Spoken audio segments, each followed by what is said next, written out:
انا مش عارف اعيش مع الزملكاويه. يعني انا بقالي يومين، انا خلاص يعني دماغي الاتنين هيفرقعوا. دماغي الاتنين هيفرقعوا. فاتمنى تكون يعني وصلت لك إيه اللي بيفرقعوا بالظبط.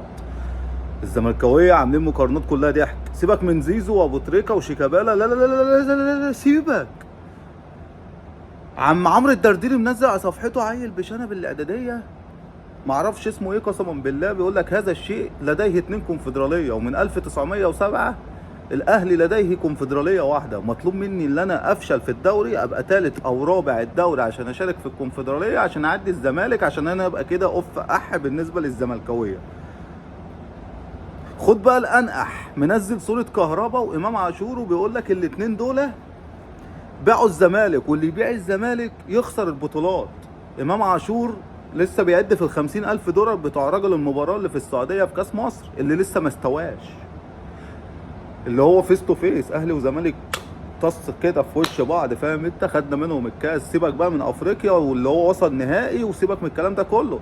كهربا باشا، كهربا اللي معاه افريقيا ويعني واخد دوري واخد كاس ولعب في كاس العالم للانديه، بيقول لك خسر بطولات مع الزمالك.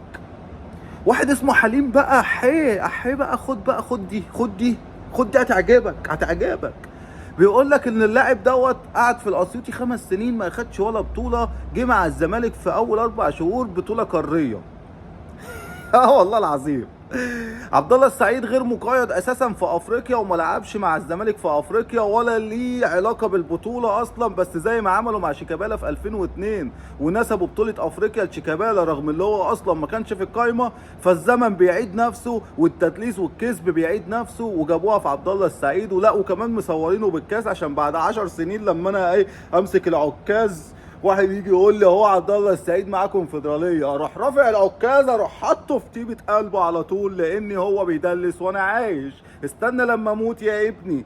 بس ازاي انا اورث ابني برضه؟ انا لما انا بص لازم اتجوز واخلف واجيب لي عيلين كده عشان افهمهم دماغكم، عشان يعرفوا يعيشوا ويتعايشوا مع الكوكب اللي انا مش عارف اعيش معاه. باي من غير سلام.